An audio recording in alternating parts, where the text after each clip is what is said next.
Assalamualaikum warahmatullahi wabarakatuh. Halo semuanya, apa kabar? Bertemu lagi dengan aku Rifa Khairul Fadila dari kelas KPI 4B dengan NIM 231330072. Di video kali ini, aku ingin mengulas dan menceritakan apa yang sudah terjadi dan materi apa saja pada kelas kemarin, yaitu pada kelas mata kuliah penulisan berita dan artikel. Oke teman-teman, langsung saja. Kelas kemarin dimulai dengan adanya pembacaan doa, kemudian diabsensi oleh Pak Adi selaku dosen mata kuliah penulisan berita dan artikel, dan selanjutnya kelas pun dimulai dengan kami disuruh untuk mempresentasikan hasil kerja kelompok kami, yaitu selama setiap minggu itu kami sudah membuat berita dan artikel, dan alhamdulillahnya presentasi pun berjalan dengan lancar dan juga ramai ya teman-teman, seperti itu. Oke teman-teman, kita langsung saja ke materi yang sudah dibahas. Nah, materi yang sudah dibahas itu seputar apa itu opini dan features dan juga resensi. Nah, sebelumnya teman-teman, apakah kalian tahu itu opini dan features? Nah, opini itu merupakan jenis tulisan yang berisi gagasan, ulasan, atau kritik terhadap persoalan yang berkembang di masyarakat dan juga ditulis dengan bahasa ilmiah populer. Contoh opini itu bisa diambil dari persoalan masyarakat ya teman-teman. Nih kalian bisa membahas seputar kualitas pendidikan yang buruk, ataupun negara yang sedang korupsi, dan juga krisis ekonomi. Kalian bisa mengulas terkait hal-hal tersebut. Nah, lalu kalau sedangkan features, feature ini merupakan karangan kreatif yang terutama dirancang untuk memberi informasi sambil menghibur tentang suatu kejadian, situasi, atau aspek kehidupan seseorang. Kalau misalnya dalam surat kabar ini, feature bisa disebut juga sebagai soft news atau berita ringan. Nah, apa aja sih contoh feature itu?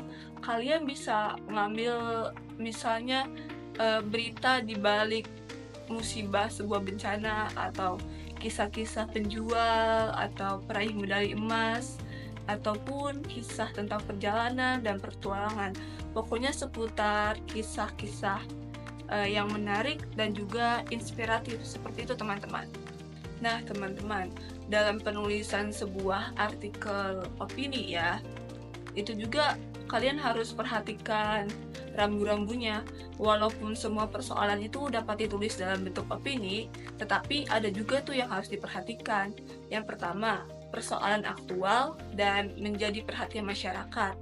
Yang kedua, masalah yang ditulis itu tidak menghasut ya teman-teman, mengadu domba atau memfitnah.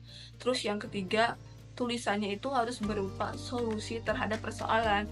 Kalian untuk menulis sebuah opini itu tidak hanya memberikan ulasan, tetapi solusinya juga terhadap persoalan yang sedang kalian buat itu.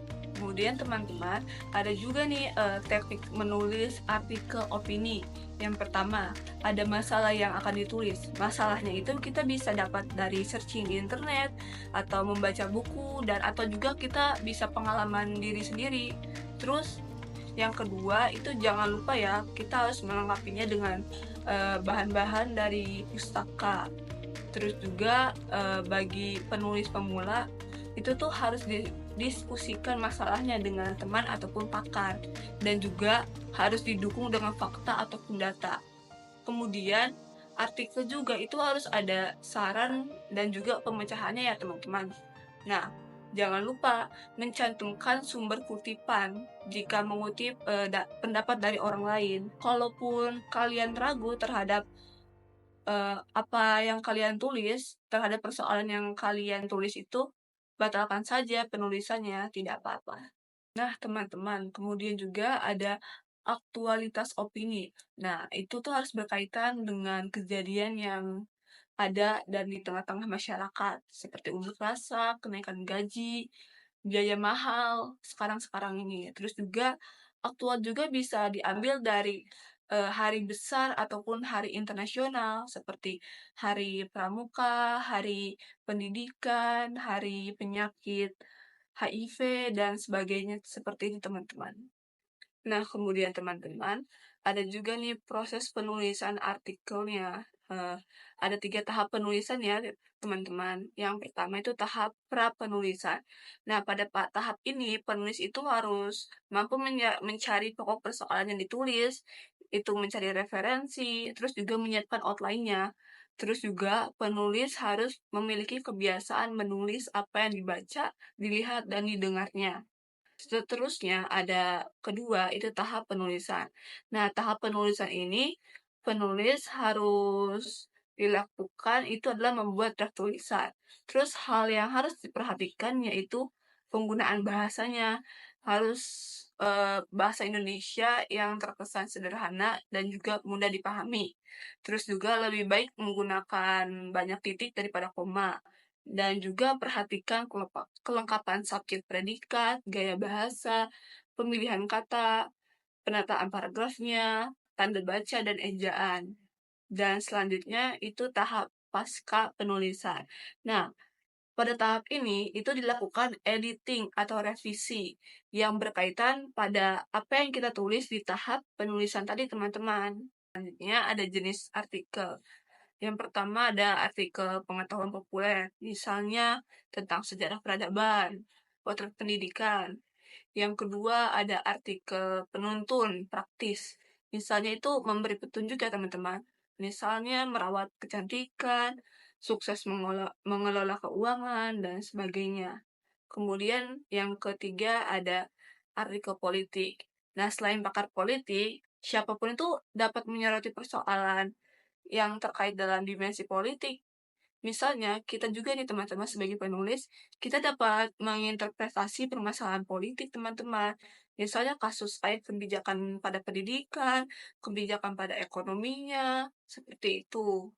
Nah, seterusnya ada artikel olahraga. Nah, ini itu menyorot tentang olahraga ya, pasti teman-teman, apalagi tokoh-tokohnya, terus juga gosipnya teman-teman. Nah, yang terakhir ada artikel kebudayaan. Nah, artikel ini itu biasanya penulis yang ingin memaparkan persepsi mereka terhadap peristiwa yang berkaitan dengan budaya.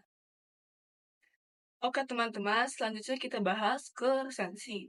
Apa itu resensi?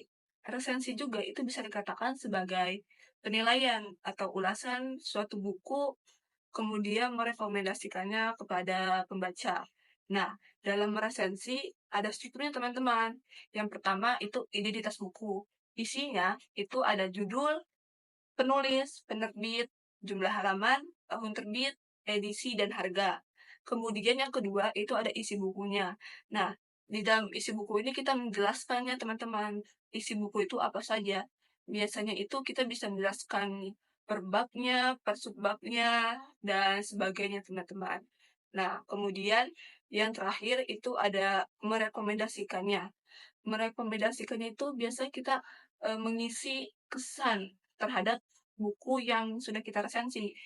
Biasanya juga itu berisi tentang, pertama pasti tentang kelemahan bukunya dan keunggulan bukunya ya teman-teman. Barulah kita menyarankan kepada pembaca untuk membaca buku tersebut.